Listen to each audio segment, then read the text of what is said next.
iconic symbol of the wild and an apex predator that we fear and admire.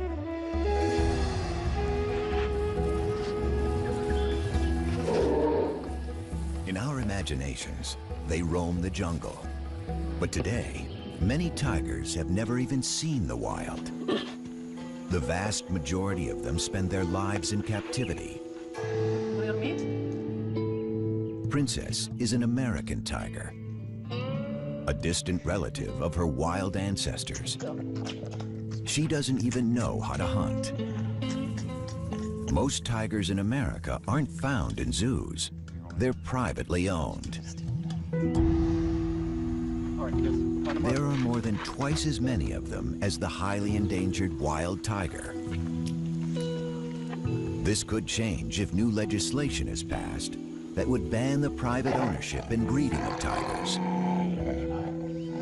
What are the issues surrounding captive tigers in America? And what does the future hold for their wild cousins? Tigers are one of the world's most popular animals. Everybody loves to see a tiger at the zoo. Even the scientists who work around them are impressed by their majesty. Ron Tilson is the senior conservation advisor at the Minnesota Zoo and a renowned expert on tigers. He spent many years tracking and studying them in the jungles of Asia. My heart beats faster every time I see one. Yeah, there is, it's because they represent everything. They are the icon of Asian wilderness. They are the most powerful cat, the largest cat.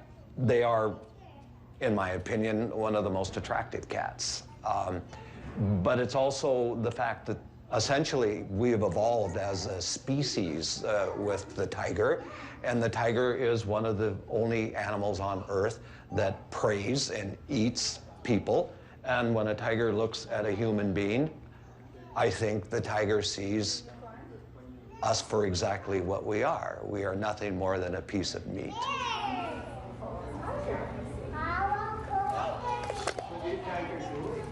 The tiger and the power it represents has always fascinated us. At the beginning of the 20th century, there were 100,000 tigers in the forests of Asia. The first tigers came to America as entertainers. Before zoos and circuses attempted to control their breeding, surplus animals found their way into private hands. Soon, everyone from the rich and famous to companies and sports teams wanted a piece of the big cat.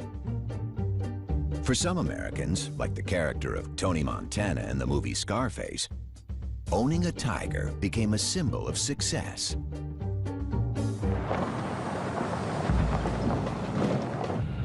Martin Dins is a celebrity veterinarian and was one of the first to specialize in exotic animals. His talent and reputation led him to work for A-list stars like Michael Jackson and the magicians Siegfried and Roy. He witnessed firsthand the rise of the tiger population in America. The tiger pet phenomenon became a trend, I would say, in the early 60s. We could be driving in Beverly Hills and see a person driving a convertible with a tiger sitting up in the back seat. Or people owning a Jaguar, a big Jaguar, driving around in their Jaguar with it. There were no import restrictions. There were no restrictions on the sale out of a pet shop of these kind of animals. You know, a little tiger cub is nice and cute, so people thought it would be fashionable. It was unique. They could show it off, and it was trendy then. The pet tiger phenomenon may have existed briefly in other parts of the world, but it never had the dimensions it's taken on in America. In the 1970s, actress Tippi Hedren, the star of Alfred Hitchcock's The Birds, embarked on an unusual film project.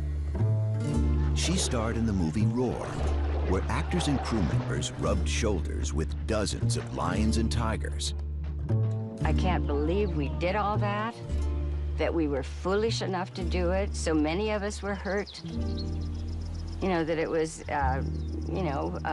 insanity. It was truly insane here. Tippi Hedren radically changed. She converted the Roar movie set into the Shambhala Preserve, a sanctuary for abused and neglected big cats. Her strong stance against private ownership has drawn attention to the issues facing captive and wild big cats.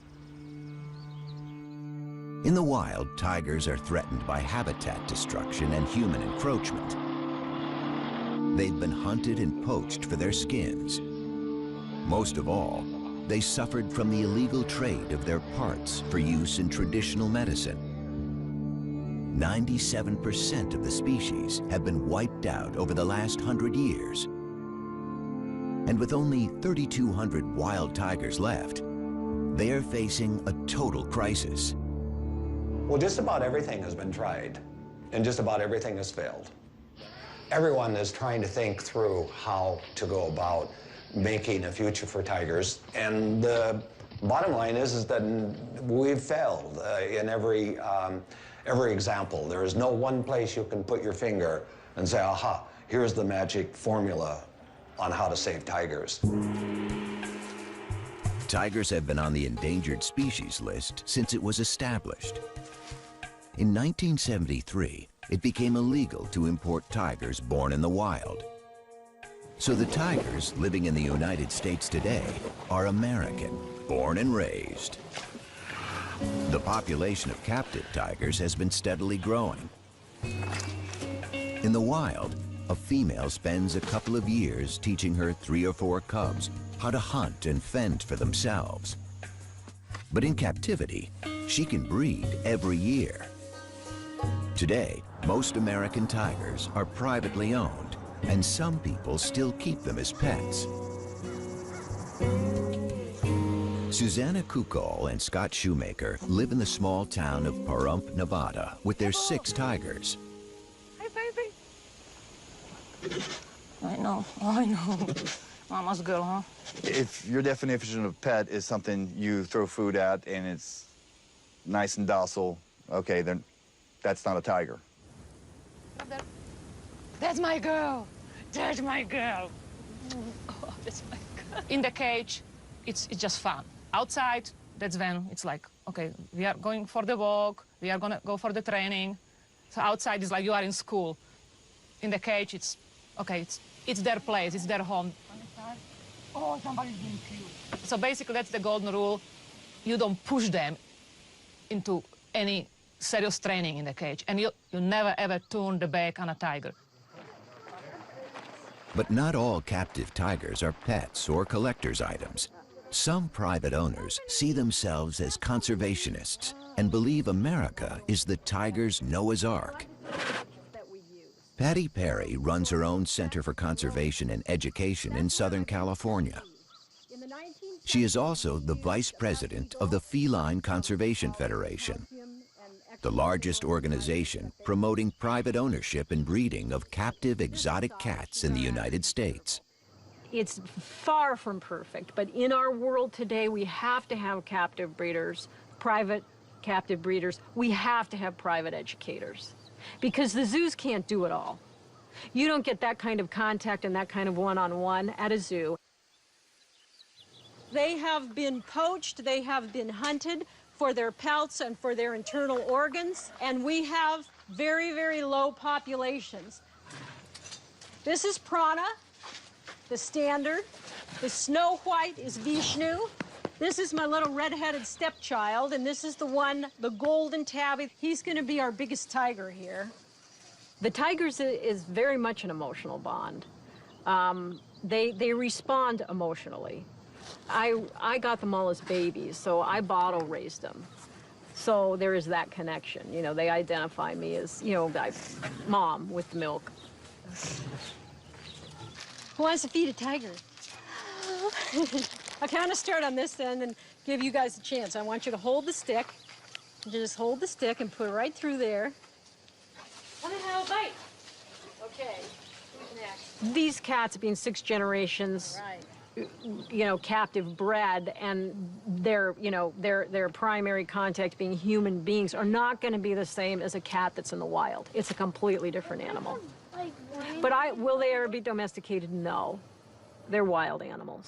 The wild nature of tigers is seen even among those in captivity. In 2003, famous Las Vegas entertainer Roy Horn was mauled during a performance by one of his beloved tigers. The tiger just grabs him, like, looks to be right around here in this area, grabs him, like, just locks on him, picks him up, and just drags him. We just heard all this commotion behind the curtain, and you could hear. It reminded everyone that even trained tigers are unpredictable and dangerous. For 40 years, those guys did 2 to 3 shows a day. In the beginning, 7 days a week. That's a lot of exposure to a tiger. If you fall down in front of one of these big cats, and especially with tigers, they're gonna carry you off, regardless of what your relationship is with them. He's got a thing for me, Patty. I know, he does.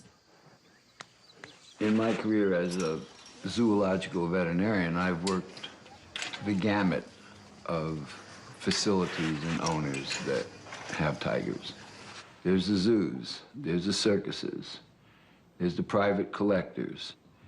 And years ago, there were a lot more of the illicit owners of these animals. But I've worked for all of them, and I don't discriminate. I have done the best I can to discourage breeding by unqualified individuals, but I took an oath, and is it my business to say, no, I'm not going to treat this tiger because you own it privately? That's on the other side of medicine for me. Lisa Ann Takansnick is an attorney in Washington, D.C. Her organization, the Wildcat Conservation Legal Aid Society, is trying to determine the exact number of privately owned tigers.